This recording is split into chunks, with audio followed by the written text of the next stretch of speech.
lot of people,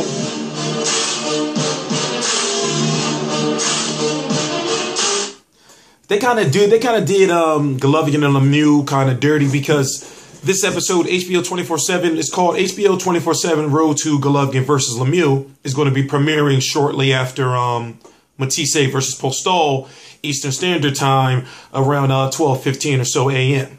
T Street Controversy. This is T Street Controversy Live, and the episode is only one episode. HBO 24/7 Road to Golovkin versus Lemieux, and it's 15 minutes long. So I'm looking at it like, well, it's just pretty much a glorified promo. Now, I understand where HBO is coming from. They're very tight with their boxing budget as far as, since the fight is going to be on pay-per-view, I guess they figured, well, we're not going to be putting a whole bunch of money into HBO 24/7. But me personally, I want to see what Golovkin does in his spare time. He seems like one of those guys that got like a crazy ritual. Let me make up something in my head real quick. Like, he may put one sock on, then put the other one off, take it off, then switch feet, some old craziness like that. And then Lemieux, I want to see like what he does, you know, like during his day, even though it's going to be in mostly French, and Golovkin's is going to be in mostly that English gibberish sometime he spews. But still, I still want to see what's going on with both of their lives. I would have even liked to see a face-off. But here's the thing with a face-off between, face-off with Max Kellerman, is that Golovkin speaks one language, and then you got Lemieux who speaks another language. They won't be able to understand each other. They would have to have interpreters. So therefore, it would be Max Kellerman, Golovkin and his interpreter, or him just speaking English or trying to speak English, and Lemieux, speaking French with his interpreter. So, HBO face-off with Max Kellerman it would be very hard to do. And then you got Max, who would have to rely on the interpreters, to get the answers to his questions or to relay them to fans. So that would be very difficult to do. But let's talk about this. Listen, is it because of Golovkin and his, Mexican style? Is it because of that?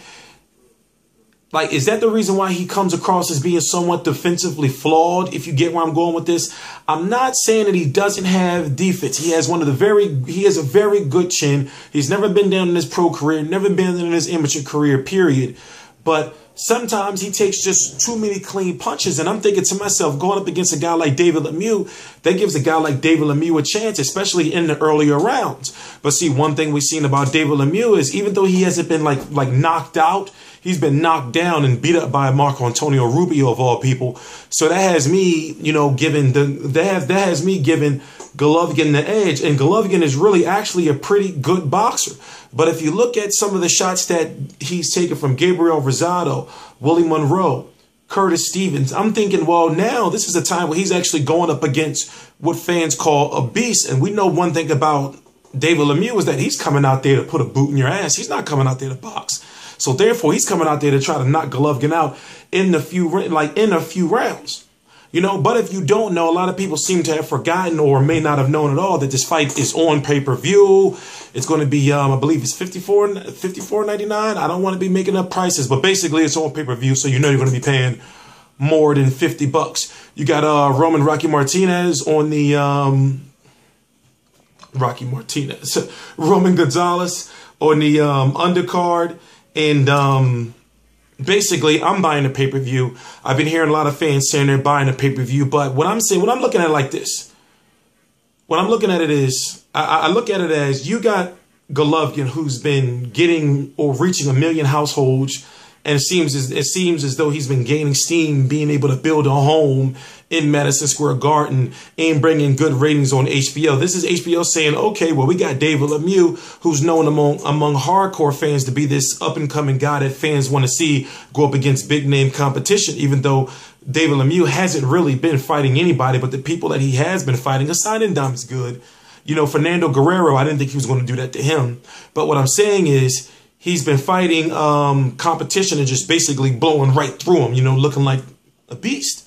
So when you got Golovkin, who's right now fighting guys that have been touching him up a little bit, he's dominating, but he's also showing skill and exciting domination. It's not just him just going out there and knocking these guys out. It's him going out there. You enjoy watching him. So when people say, he should move up to fight Andre Ward, I'm thinking right now, this is 30 days before the fight. Right now we're 28 days before the fight or something like that. And he's walking around at 165 pounds. David Lemieux is walking around at 175 pounds. So Andre Ward, I'm sure on an Andre Ward off day, he's probably walking around at about 180 or so. So I'm thinking Andre, even like, I don't see Golovkin being, a full 168-pound fighter. And plus, he's only fought 2 fights, if I'm correct, over the 160-pound limit.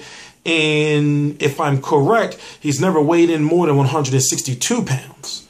So, people saying he should move up. I'm thinking, well, I understand what he's trying to do. He's trying to dominate the division. And it's like right now he's involved in that mini tournament because the winner of Cotto versus Canelo has to fight, and the WBC and the IBF are going to make sure, you have to fight the winner of Golovkin versus Lemieux. I got Golovkin winning. I don't see Lemieux having the boxing ability to be able to withstand Golovkin's, skill if David Lemieux can't knock him out in the early rounds.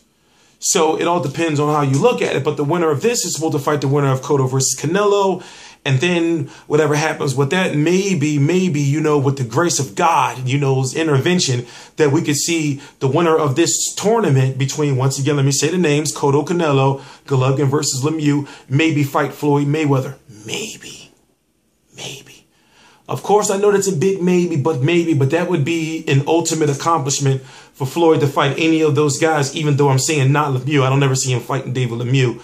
But I got David Lemieux. Like, if I was to rank right now those 4 guys, I'm going to say Cotto, Golovkin, Canelo, Lemieux. That's just my ranking of those 4. So Golovkin, like when it comes to like who can win the tournament, that's who I rank. I say, Cotto's got the best chance because of overall boxing ability. Golovkin's got a good chance because of his boxing ability, his strength, and his height. Canelo because of his power punching, and Lemieux because of just, knockout chance. Have to be fully, well, whatever. But this is T-Street Controversy. This is T-Street Controversy Live of RioCombatMedia.com. And I cover every single major fight live, as I said, right after Matisse versus Postol, HBO 24/7 on HBO Road 2 24/7. Golovkin versus Lemieux will premiere. It's looking like it's just going to be a 15-minute glorified promo. T-Street Controversy Live.